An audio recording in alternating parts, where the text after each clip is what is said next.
El aire en Sinaloa no volvió a ser el mismo desde aquella noche en Mocorito. La operación de las fuerzas federales había sido quirúrgica, precisa, devastadora. Destrozaron una de las bases de operación más importantes de los Chapitos, incautaron cargamentos de fentanilo por millones, destruyeron vehículos, capturaron a figuras clave del engranaje logístico. ¿Pero será que los Chapitos se quedarían con los brazos cruzados? ¿O tendrían otros planes? Quédate hasta el final del video y descúbrelo. Pasaron los días y luego las semanas. La prensa dejó de hablar del operativo. Las autoridades federales comenzaron a rotar a sus elementos en la zona, y los mandos pensaron que el golpe había surtido efecto. Pero Iván ya estaba preparando algo. No era una emboscada cualquiera. No se trataba de interceptar una patrulla o balacear un convoy. Su plan era más grande. Quería enviar un mensaje, pero no solo a los federales. También a su propio cártel, a sus aliados, a los otros grupos que comenzaban a dudar si los Chapitos seguían siendo intocables. Él necesitaba un acto que restableciera el equilibrio, que dejara claro que no importa cuántos helicópteros mandaran, ni cuántas narices electrónicas colocaran en los cerros, en Sinaloa aún mandaban ellos. La inteligencia de Iván trabajó durante días sin descanso. Ubicaron una base federal que funcionaba como centro de operaciones en una zona periférica entre Guamúchil y Salvador Alvarado. Era una instalación con entrada custodiada, pero sin fortificaciones pesadas. Allí operaban elementos de la Guardia Nacional, Policía Federal y algunos agentes encubiertos del ejército. Lo que hacía ese punto atractivo para Iván no era solo su ubicación, sino su nivel de confianza. Después del golpe en Mocorito, los federales habían relajado ciertas medidas, creyendo que los Chapitos estaban a la defensiva. Fue ese exceso de seguridad el que selló su destino. Una madrugada, mientras todo parecía normal en la base, un pequeño grupo de operadores del cártel comenzó a moverse. No llevaban armas visibles. Se trataba de los llamados fantasmas, hombres entrenados para infiltrar, colocar y desaparecer sin levantar sospechas. Lo que llevaban eran una carga explosiva de alto poder, similar a la utilizada en atentados contra convoyes militares en otras zonas del país. Los explosivos fueron colocados en puntos estratégicos del perímetro, uno junto al almacén de municiones, otro debajo del área de dormitorios móviles y el tercero en un punto ciego de la entrada principal. Cuando todo estuvo listo, el grupo se retiró sin dejar huellas. Horas más tarde, a las 6:17 de la mañana, el primero de los explosivos se activó. Una explosión ensordecedora sacudió los cimientos de la base, derribando parte de la estructura que servía como oficina de coordinación. 10 segundos después detonó el segundo, justo cuando los primeros elementos salían corriendo del edificio. Fue un infierno. El tercer artefacto explotó al paso de una patrulla que ingresaba de rutina, matando a 2 civiles que transitaban por la zona en una camioneta ajena a todo el operativo. Los gritos, el humo, los cuerpos en el suelo, todo ocurrió en menos de un minuto. Las cámaras de vigilancia fueron destruidas en el segundo estallido, pero los sobrevivientes contaron cómo el aire se llenó de polvo, de sangre, de gritos rotos. Algunos pensaron que era un ataque directo con armas, pero pronto se dieron cuenta de que no había un solo disparo, solo explosiones colocadas con precisión. El objetivo no era iniciar una balacera, era destruir, dejar cicatrices. Los primeros reportes hablaban de por lo menos 12 muertos, 7 elementos federales, 3 policías estatales y 2 civiles. Entre los heridos había un menor de edad que iba en la parte trasera del vehículo familiar que quedó atrapado en el radio de la tercera explosión. Las imágenes que comenzaron a circular más tarde mostraban cascos rotos, chalecos quemados, placas retorcidas. El dolor no tenía rostro, pero tenía olor. Olor a pólvora, a concreto roto, a carne viva y angustia. La reacción fue inmediata. El ejército activó el protocolo de emergencia y comenzó a peinar la zona, pero no encontraron a nadie. Las salidas estaban limpias, no hubo enfrentamiento, solo silencio. La fiscalía llegó horas más tarde cuando el polvo ya había caído sobre las ruinas de la base. No tardaron en hacer las conexiones. Los explosivos eran similares a los usados por el cártel de Sinaloa en operativos anteriores. Pero no fue hasta el análisis de ciertos mensajes interceptados que se confirmó lo que muchos ya sospechaban. El ataque había sido ordenado directamente por Iván Archibaldo Guzmán. El mensaje era claro: no olvidamos y respondemos. ¿Y ahora qué harían las fuerzas federales? ¿Cuál sería su siguiente movimiento? La mañana siguiente al atentado en la base federal en Guamúchil fue silenciosa, densa, casi irreal. La tierra aún olía a pólvora. El cemento seguía humeando en algunos puntos. y los ojos de los agentes que habían sobrevivido al infierno permanecían vidriosos, como si el alma les hubiese quedado en el sitio donde cayeron sus compañeros. Las noticias ya circulaban por todo el país. Explosión mata a 12 en Sinaloa. Ataque directo a base federal. Las imágenes hablaban por sí solas. El salón era pequeño, improvisado, dentro de un recinto federal reforzado en las últimas horas. No había banderas ondeando ni protocolos adornados, solo micrófonos, cámaras, funcionarios tensos y Harfuch de pie, con el rostro marcado por el insomnio y el temple de quien ya ha visto lo peor. Llevaba el mismo chaleco que había usado cuando encabezó operativos en la sierra. No vestía para las cámaras, vestía para la guerra. El secretario no perdió tiempo en preámbulos. Su voz fue directa, sin adornos ni eufemismos. Ayer fuimos objeto de un ataque cobarde y artero. Un ataque que costó la vida de 12 personas, entre ellas agentes federales que juraron proteger a México con su vida. Este crimen no fue espontáneo, fue planeado con precisión militar, con la intención de intimidarnos, de enviar un mensaje. Pero ese mensaje no será respondido con miedo, será respondido con acción. Los periodistas apenas tomaban notas, la mayoría grababa en silencio. Las palabras de Harfuch tenían el peso de una declaración de guerra, aunque sin decirlo abiertamente. Lo siguiente que anunció dejó a todos en tensión. Desde este momento se activa un nuevo protocolo de seguridad nacional. Los operativos en contra de organizaciones criminales no solo continuarán, sino que aumentarán en escala, frecuencia y alcance.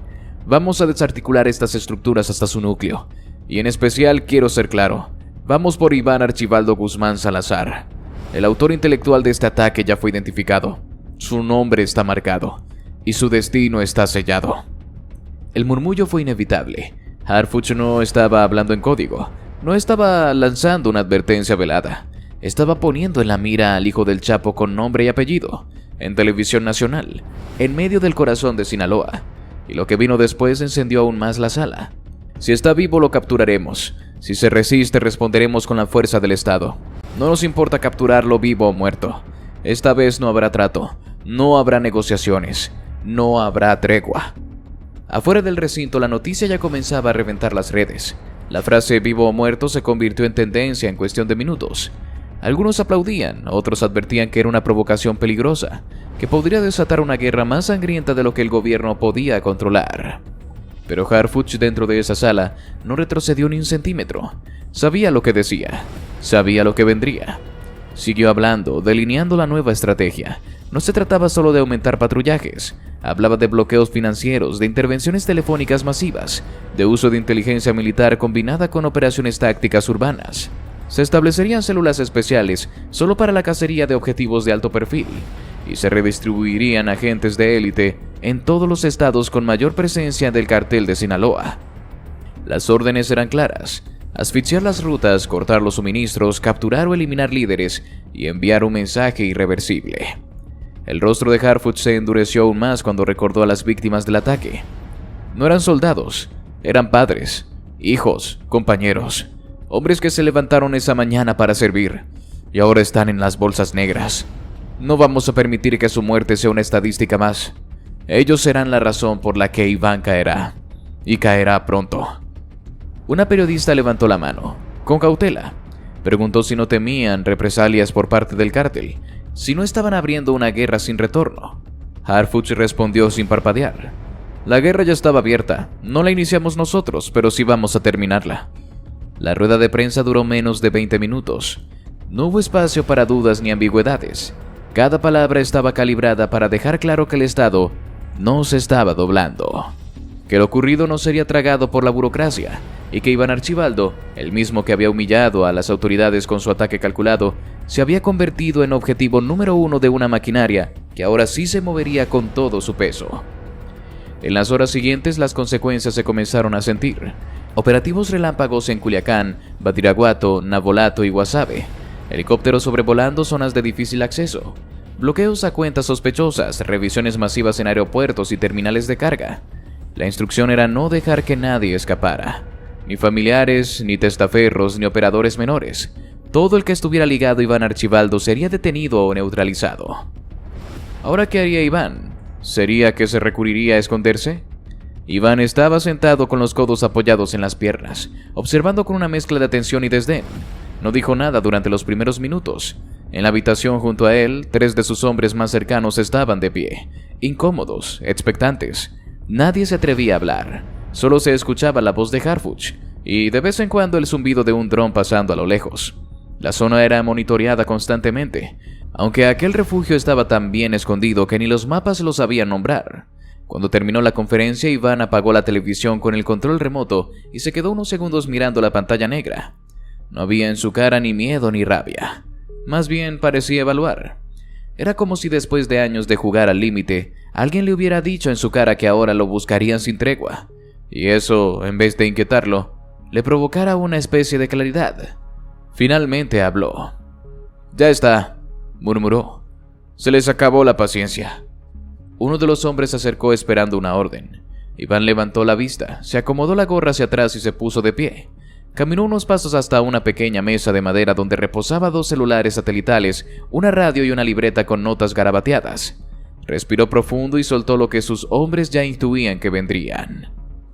«Si ellos van a intensificar la guerra, nosotros también. Pero esta vez vamos a movernos diferente». Hizo una pausa breve. «Vamos a apretar parejo. Retenes, cobros, ajustes. Quiero a todos los encargados de zona activando los puntos de presión. Donde vean patrullas que no regresen. Si van a jugar así, vamos a jugar también». Los hombres asintieron. Nadie cuestionaba sus palabras. Él no era un jefe que gritara ni que hiciera shows frente a su gente, pero cuando hablaba así sin levantar la voz, todos sabían que estaba hablando en serio. «Y escúchenme bien», añadió mientras encendía un cigarro. «No quiero más errores. Ya no estamos para exhibiciones mal hechas. Si vamos a movernos tiene que ser con cabeza. Nada de pendejadas grabadas en video nomás por presumir. Esto no es TikTok. Esto es otra cosa. Si van a levantar a alguien, que sirva. Si van a bloquear una carretera, que sea porque vamos por algo. Quiero resultados, no ruido». Uno de los lugartenientes se le acercó para recordarle que en la zona sur había reportes de presencia de inteligencia militar.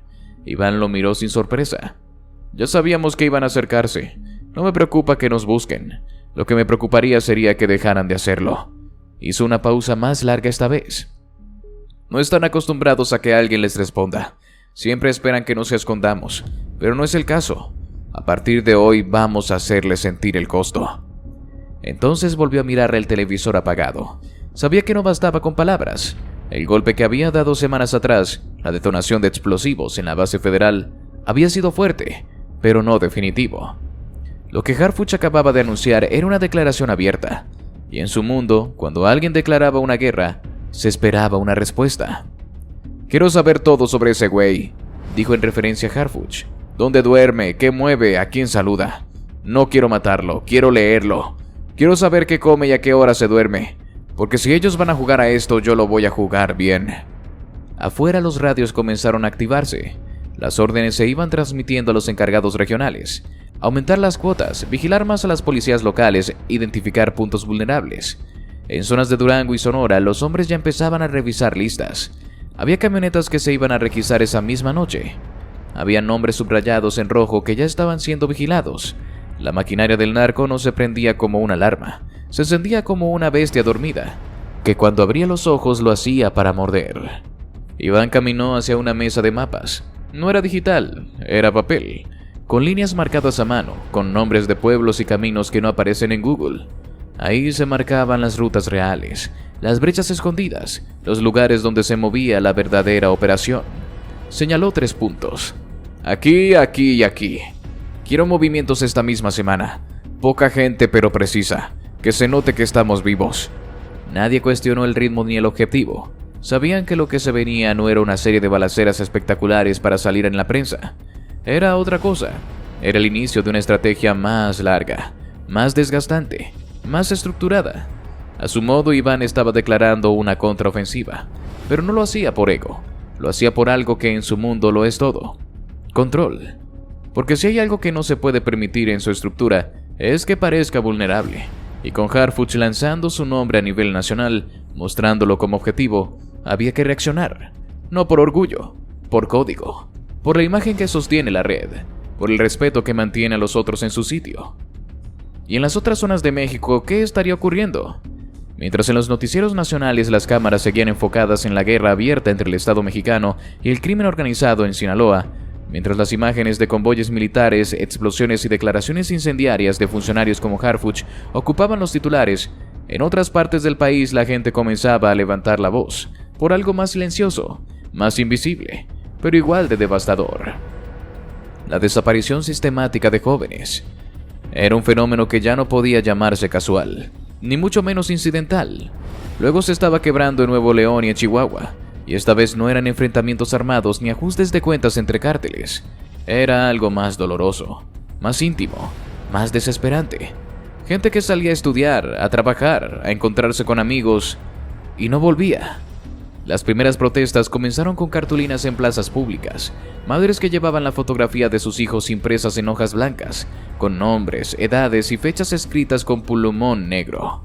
Una, luego dos, luego 20 mujeres formaban filas frente a palacios de gobierno y fiscalías estatales, algunas llorando en silencio, otras gritando con la voz rota que nadie las escuchaba. Ya no pedían respuestas, porque sabían que no las había. Pedían algo más básico: que las autoridades dejaran de ignorarlas, que aceptaran que algo estaba pasando, que dejaran de hablar de ausencias voluntarias, cuando era evidente que se trataba de algo más. En Monterrey las manifestaciones comenzaron a crecer en tamaño y en furia. Las cifras oficiales hablaban de decenas de desaparecidos en lo que iba de año, pero los colectivos de búsqueda decían otra cosa: que eran cientos, que cada semana alguien nuevo les pedía ayuda porque su hijo, su hija, su hermano o su amiga no había regresado.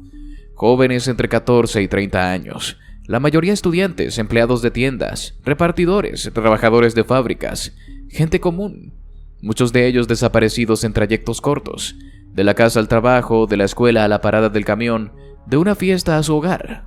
El patrón se repetía con una precisión escalofriante.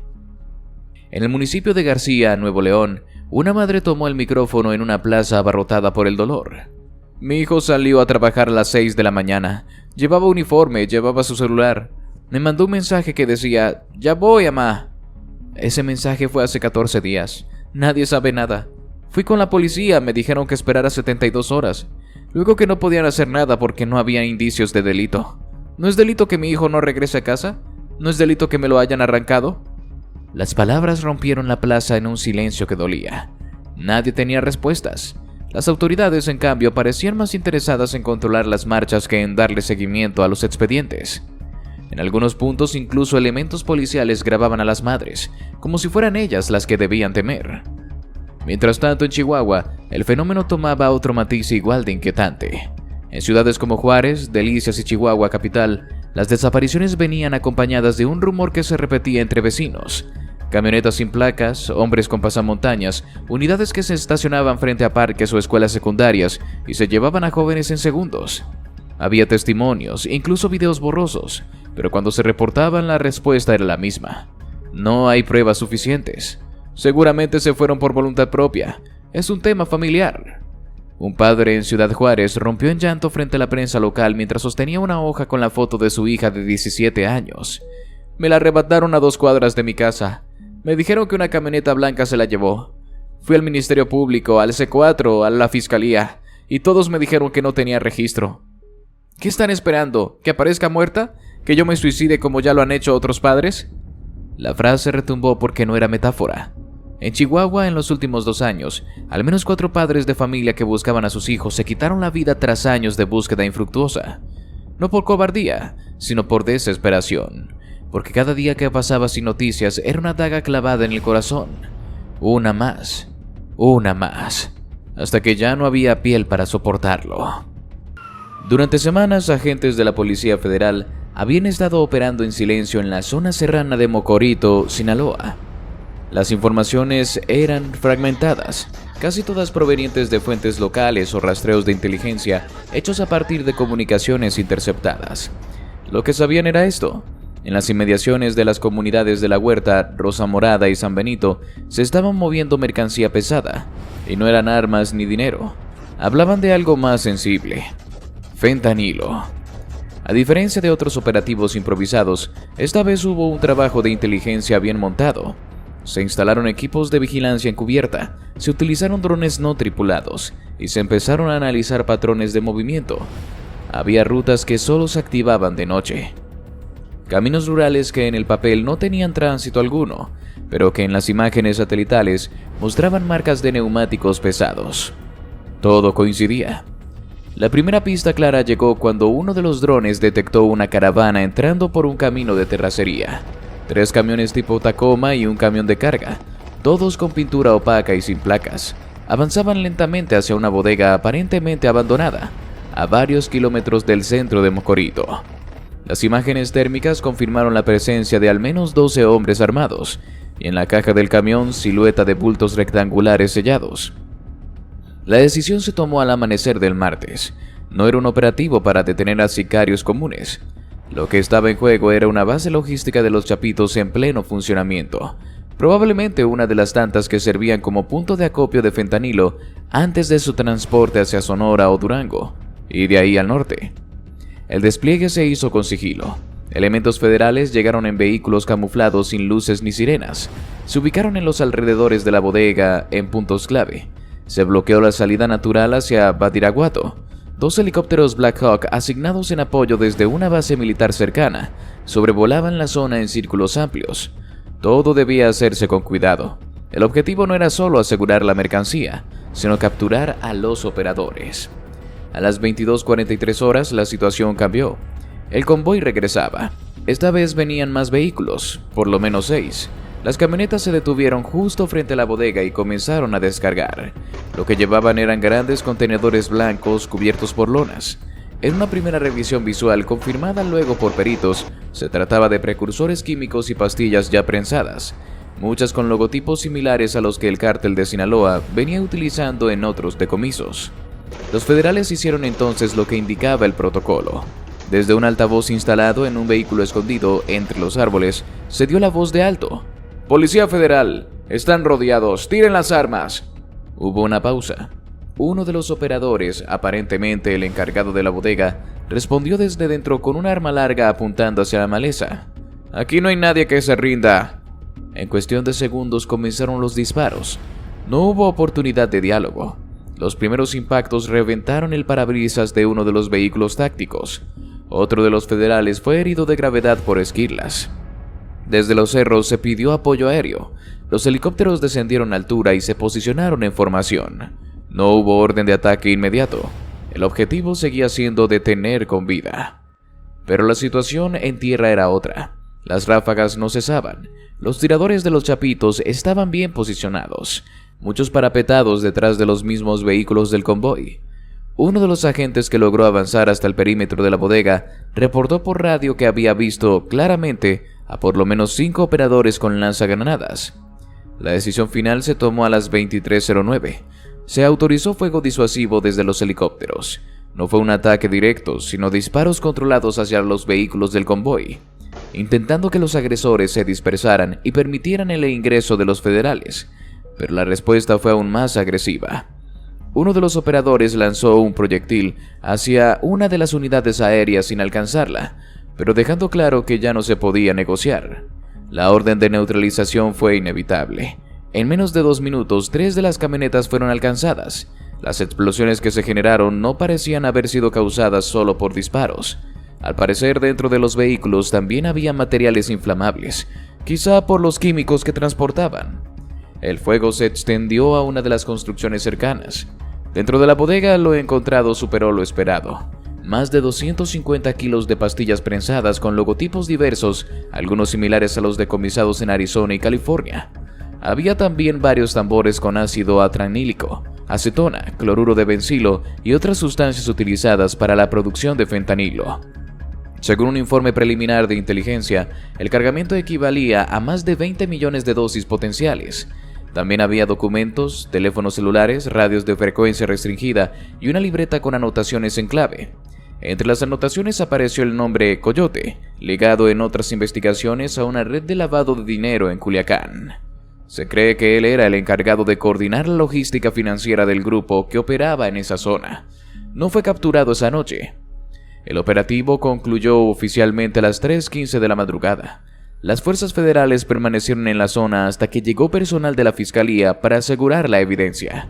También se solicitó apoyo de protección civil por la presencia de químicos volátiles que podían representar un riesgo para las comunidades cercanas. no se reportaron bajas civiles, ni daños a viviendas en el perímetro.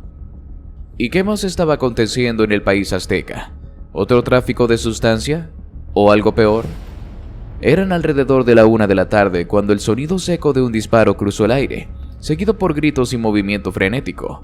No era un asalto común ni un conflicto vecinal. Lo que ocurrió esa tarde dejó una cicatriz honda en el cuerpo policial de Baja California. Una agente de la Fuerza Estatal de Seguridad Ciudadana, identificada como Abigail Esparza Reyes, fue asesinada en pleno cumplimiento de su deber, a plena luz del día, en una zona donde el crimen organizado ya había mostrado señales de querer imponer su ley. Abigail, una mujer con más de 8 años de trayectoria en la corporación, se encontraba en ese momento realizando una diligencia relacionada con una orden de aprehensión. Su misión era sencilla en teoría, pero compleja en territorio: verificar la presencia de un sujeto ligado a un grupo criminal en el fraccionamiento Barcelona Residencial, un lugar que había sido señalado en varias ocasiones como refugio temporal de miembros de células delictivas. Era una zona de casas de reciente construcción, calles limpias, vigilancia privada en algunos accesos y apariencia tranquila, pero ya se sabía que varias viviendas estaban ocupadas por personas con vínculos sospechosos. Ella llegó en un vehículo oficial sin distintivos, acompañada por un agente de apoyo. Lo que no sabía Abigail era que alguien la estaba esperando, no por sorpresa, sino por cálculo. No era casualidad que justo cuando se acercó al número marcado como punto de verificación, un hombre armado, que ya estaba posicionado desde la ventana del segundo piso de la casa objetivo, abriera fuego con precisión. El disparo impactó en el abdomen, por debajo del chaleco antibalas, dejándola gravemente herida en el acto.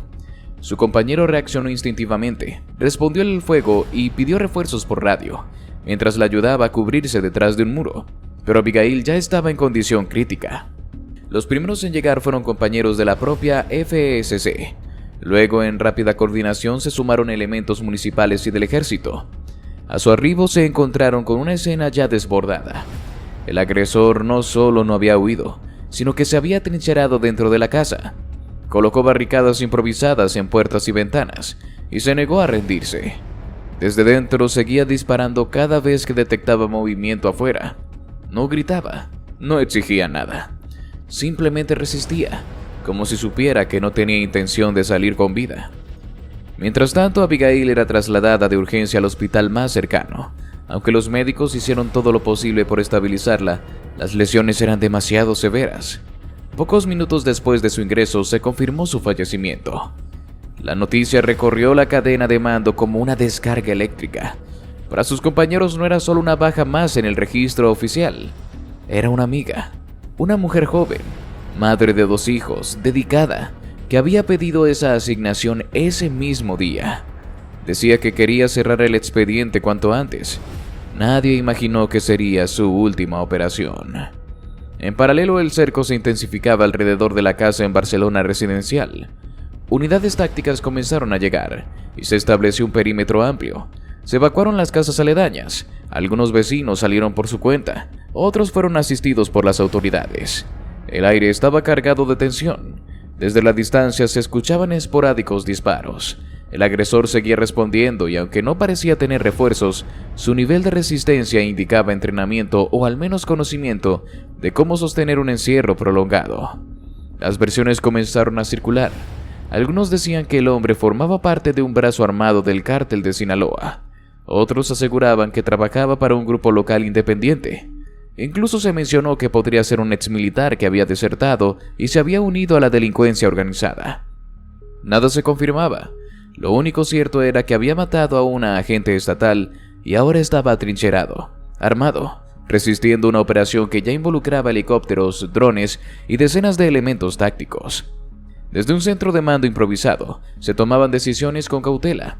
El uso de fuerza letal no era una opción descartada, pero la prioridad era capturarlo con vida.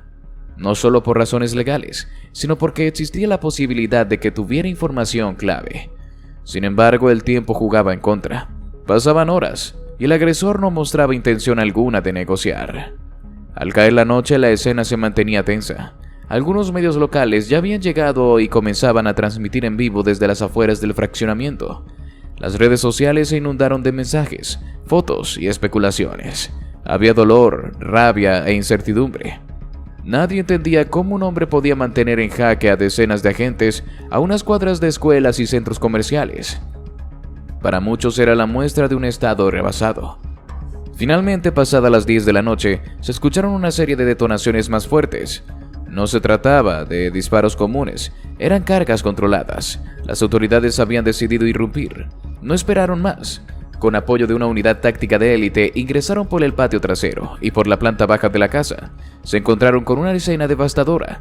El agresor había caído en el segundo piso, abatido por los primeros disparos del equipo que irrumpió. La identidad del atacante fue verificada en el lugar. Se trataba de un hombre originario de Sonora, con antecedentes de portación ilegal de armas y vínculos con un grupo delictivo activo en el noreste del país. En su celular, más tarde analizado, se encontraron mensajes de advertencia, ubicaciones de posibles blancos policiales y fotografías de agentes que estaban siendo vigilados. Entre ellas una foto tomada a escondidas de la misma Abigail días antes. El caso fue trasladado de inmediato a la Fiscalía General del Estado, que comenzó una investigación paralela sobre posibles filtraciones. ¿Cómo sabía el agresor que Abigail estaría ahí? ¿Por qué estaba esperándola? ¿Quién le había proporcionado la información? Mientras en el norte del país los titulares apuntaban hacia la atención por una serie de enfrentamientos entre fuerzas federales y un grupo criminal en Tamaulipas, en otro extremo del territorio, en el corazón de Michoacán, se gestaba una situación igual de alarmante. Aunque en otro tono, grupos de estudiantes radicalizados, presuntamente ligados a la Escuela Normal Rural de Tiripetío, salieron a las calles no con pancartas ni discursos, sino con piedras, palos, bidones de gasolina y una estrategia de violencia que dejó a su paso vehículos quemados, conductores atemorizados y un profundo descontento ciudadano. Todo ocurrió mientras medios nacionales dirigían su atención a los enfrentamientos armados del norte, que mantenían en vilo a poblaciones enteras. En paralelo, los caminos de Morelia y sus alrededores se convertían en una trampa para los civiles que, sin saberlo, terminarían siendo víctimas del caos que se desató. A tempranas horas de la mañana, decenas de jóvenes encapuchados comenzaron a colocarse en puntos clave de la carretera Morelia-Pátzcuaro. Primero, algunos bloqueos con llantas, ramas, piedras. Luego, la situación escaló. Comenzaron a interceptar camiones de reparto, vehículos utilitarios y camionetas de empresas privadas. Exigían a los conductores que descendieran y si estos se negaban, respondían con violencia. Uno de los episodios más impactantes fue captado en video y difundido masivamente en la red social X. En las imágenes se observaba cómo una camioneta blanca de uso comercial es seguida por un grupo de jóvenes que, tras detenerla, intentan abrir las puertas del conductor. El trabajador, evidentemente alterado, realiza maniobras evasivas y logra escapar, mientras los normalistas lanzan piedras contra el vehículo. No se trató de una protesta simbólica. No había discursos, pancartas ni peticiones de audiencia. Lo que mostraba el video era un intento de robo directo, con violencia en plena vía pública. A los pocos minutos, otra escena se volvía viral. Un camión de carga, propiedad de una conocida empresa distribuidora, envuelto en llamas. Las llamas eran alimentadas por bidones de gasolina que, según testigos, los propios normalistas llevaban desde el inicio del operativo. El incendio fue iniciado después de que el chofer se negara a entregar la unidad.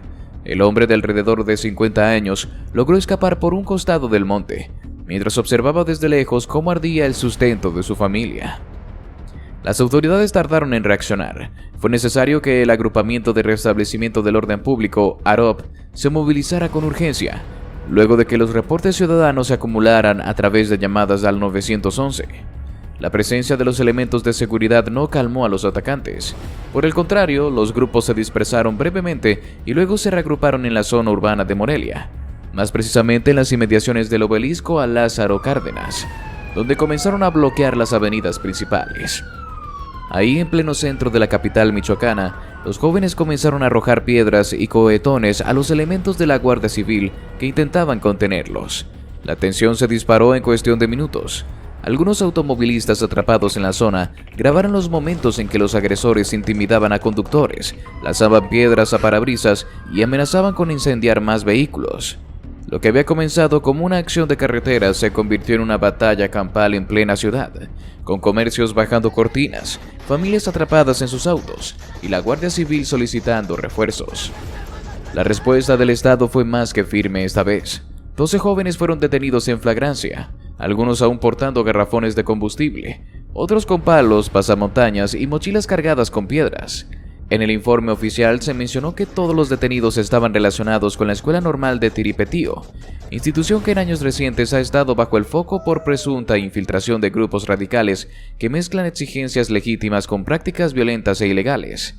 Esta no era la primera vez que el nombre de esa normal rural aparecía ligado a bloqueos, vandalismo o robo de vehículos, pero esta vez el nivel de violencia dejó una marca distinta.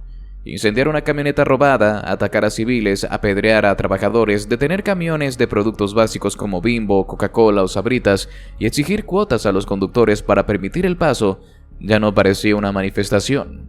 Era delincuencia organizada bajo un disfraz estudiantil. La ciudadanía de Morelia lo dejó claro en redes sociales. Las publicaciones pedían acción urgente del gobierno estatal. No pueden ser que sigan haciendo lo que quieren y el gobierno no actúe, escribió una usuaria que grabó desde su ventana cómo jóvenes encapuchados obligaban a un chofer a bajarse de su unidad, mientras uno de ellos con gasolina amenazaba con prender fuego.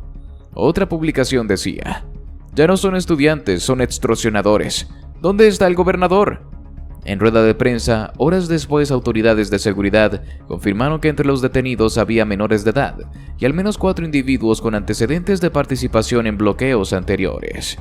Los delitos que se les imputan van desde ataques a las vías de comunicación hasta daños a propiedad privada, robo con violencia y asociación delictuosa. Y así llegamos al final de este video. Si te gustó, te invito a que nos des tu me gusta para seguir haciendo más videos como este, además de que no olvides suscribirte y activar la campanita para que no te pierdas ninguno de nuestros nuevos videos. Te deseo un gran día. Hasta la próxima.